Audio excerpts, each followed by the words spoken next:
Paz e bem é o que lhes desejo, em nome do Pai, do Filho e do Espírito Santo. Amém. Coloquemo-nos diante de Deus e humildemente confessamos os nossos pecados. Amado Deus, somos pecadores e na maioria das vezes só pensamos em nós mesmos e agimos em busca de nossos próprios interesses e benefícios. Pedimos perdão, ó Deus, porque testemunhamos e confessamos publicamente que Tu és nosso Deus, mas queremos que Tu faças a nossa vontade. Leva-nos, ó Deus, a reconhecer que Teu é o reino, o poder e a glória. Perdoa o nosso pecado, ó Deus, e nos põe a caminho do Teu seguimento. Amém. Em Mateus 6,33, lemos: buscai primeiro o reino de Deus, e todas as coisas vos serão acrescentadas. Amém. Anunciar a palavra de Deus é sempre uma tarefa desafiadora, ainda mais em tempos de pandemia, quando esta palavra chega às pessoas de forma virtual. De um lado está a pregadora, o pregador. Do outro lado estão as pessoas que ouvem esta palavra. Cada qual com seus pressupostos, com seu entendimento, com suas expectativas e convicções. De maneira geral, as pessoas desejam ouvir de sua pastora, do seu pastor, palavras que lhes infunde esperança, que confirme suas crenças e valores, que as faça sentir-se bem consigo mesma e com Deus. Não obstante, a boa nova, o Evangelho, é anunciado também para provocar um novo entendimento, revisão de vida, transformação de mentes e coração. A palavra de Deus nem sempre nos deixa acomodados. Às vezes, ela vem para nos desinstalar e causa desconforto e desafia. É assim que percebo o evangelho previsto para esse 13º domingo após Pentecostes. Denso, inquietante, desafiador. Ouçam esta palavra que lemos no Evangelho segundo Mateus, capítulo 16, os versículos 21 a 24. Daí em diante, Jesus começou a dizer claramente aos discípulos: eu preciso ir para Jerusalém e ali os líderes judeus, os chefes dos sacerdotes e os mestres da lei farão com que eu sofra muito. Eu serei morto e no 3º dia serei ressuscitado. Então Pedro levou Jesus para um lado e começou a repreendê-lo, dizendo: que Deus não permita isso. Isso nunca vai acontecer com o Senhor. Jesus virou-se e disse a Pedro: saia da minha frente, Satanás.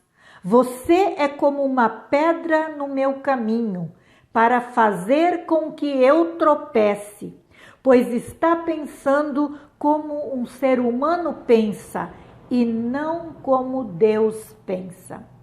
E Jesus disse aos discípulos: se alguém quer ser meu seguidor, esqueça os seus próprios interesses, esteja pronto para morrer como eu vou morrer e me acompanhe.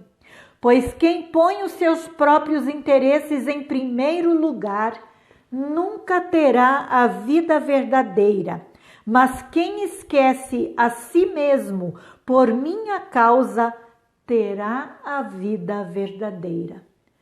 Lâmpada para os nossos pés é a palavra de Deus e luz que ilumina os nossos caminhos.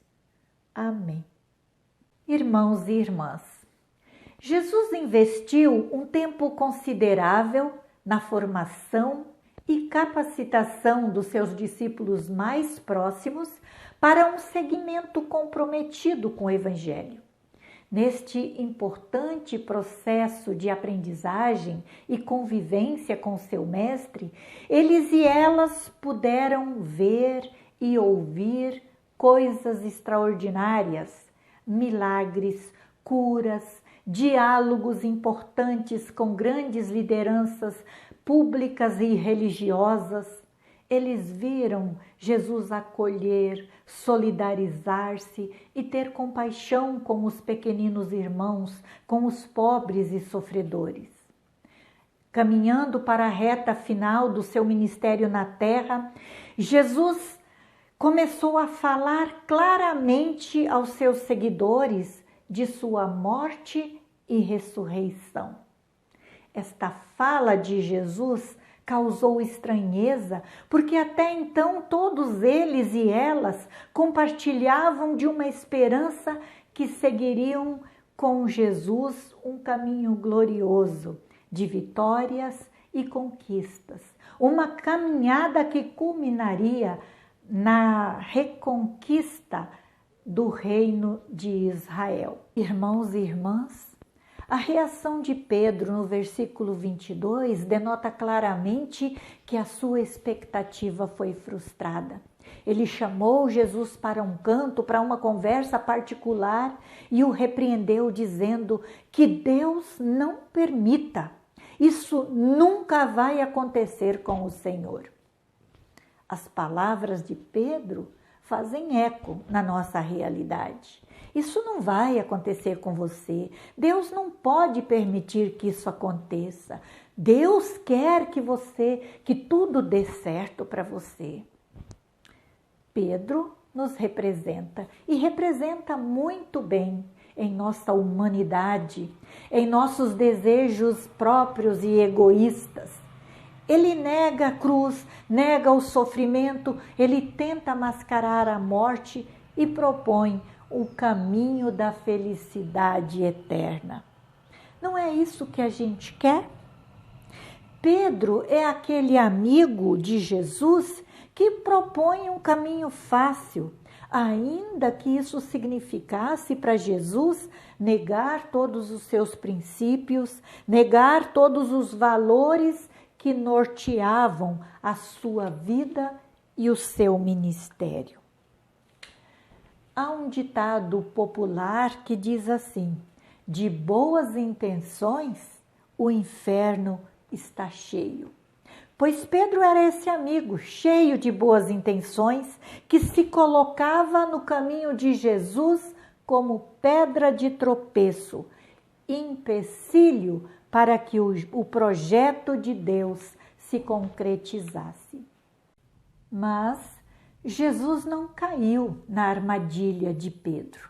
Jesus compreendeu que o pensamento de Pedro era um pensamento bem humano, que coloca suas próprias necessidades, suas expectativas, seus próprios anseios em primeiro lugar. E Jesus recolocou Pedro no seu lugar de discípulo, de seguidor de Jesus. Ele lembrou a ele e aos demais o que significa ser seguidor, o que significa ser seguidora.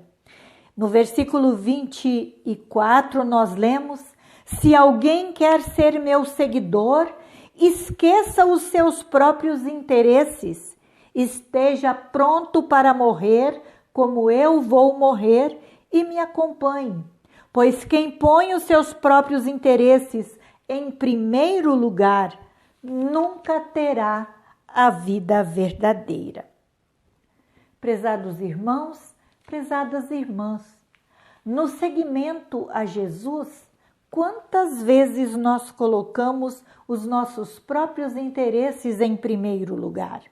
Também levamos as nossas esperanças, as nossas expectativas pessoais, os nossos desejos e queremos que Jesus faça a nossa vontade. Também vislumbramos um caminho de sucesso, de reconhecimento do nosso trabalho na igreja, na nossa vida pessoal e comunitária. Desejamos também contabilizar bênçãos e alegrias e não fracassos. Jesus, todavia, tira o foco das nossas questões pessoais, individuais, às vezes tão egoístas, e coloca no centro do discipulado, do nosso segmento, a missão de Deus no mundo.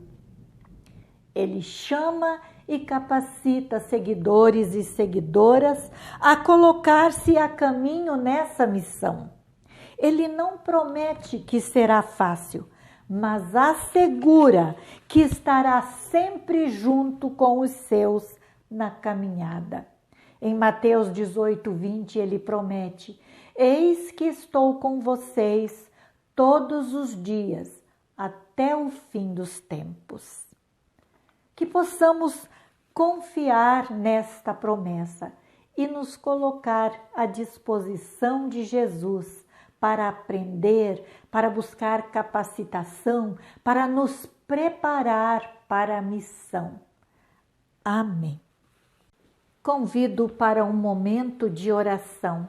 Coloque você também as tuas necessidades na presença de Deus. Ao final, vamos orar o Pai Nosso e aí podemos dizer: seja feita a tua vontade. É assim que ora o discípulo, a discípula de Jesus.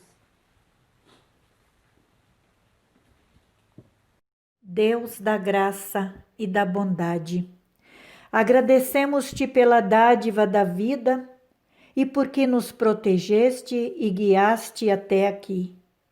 Agradecemos pelas vidas das pessoas que venceram a Covid-19. Hoje lembro 2 pessoas queridas do meu círculo de amizade, a Eni e a Neia, que estavam hospitalizadas, mas que agora podem desfrutar do convívio familiar. Fortalece-as, querido Deus, quando se sentirem fracas, desanimadas e com medo. Pedimos-te pelas famílias enlutadas e por todas as situações de sofrimento ao nosso redor e no mundo todo. Ampara as famílias que enfrentam dificuldades, as que sofreram perdas materiais, as que têm familiares doentes, as que vivem em conflito. Deus, tu que conheces nossos pensamentos e sentimentos, ouve também a prece que está em nosso coração quando oramos: Pai nosso que estais nos céus, santificado seja o teu nome, venha o teu reino, seja feita a tua vontade, assim na terra como no céu. O pão nosso de cada dia nos dá hoje, e perdoa-nos as nossas dívidas, assim como nós também perdoamos aos nossos devedores. E não nos deixes cair em tentação, mas livra-nos do mal, pois teu é o reino, o poder e a glória para sempre. Amém. Recebam a bênção de Deus. Deus, tu que és fonte de bênção, abençoa-nos. Tu que és fonte de força, fortalece-nos. Tu que és fonte de amor, anima-nos. E no caminho que andarmos, que possamos encontrar as claras pegadas da alegria, da felicidade, do compartilhar da caminhada contigo. Assim, ó Deus, abençoa-nos, tu que és Pai, Filho e Espírito Santo. Amém.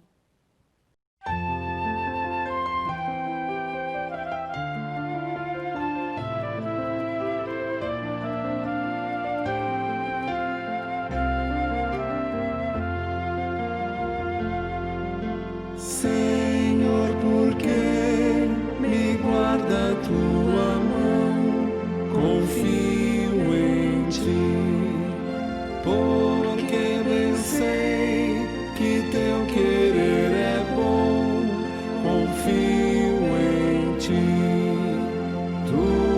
das coragem, vences o temor. Louvor a ti por teu imenso amor, Senhor, porque tu és meu Salvador.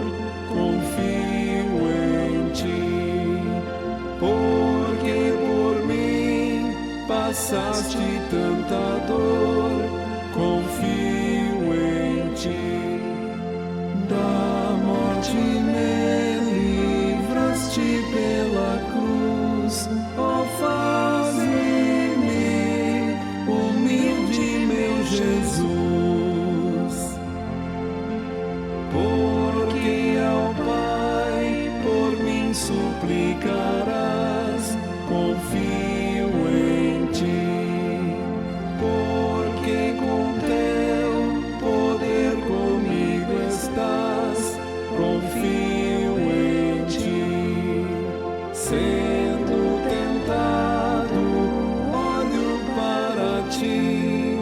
Tu és, Senhor, refúgio meu aqui.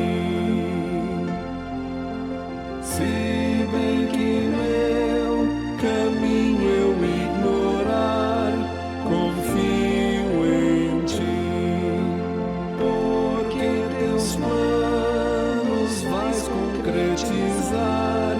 Confio em ti, por me guiares, não preciso ver.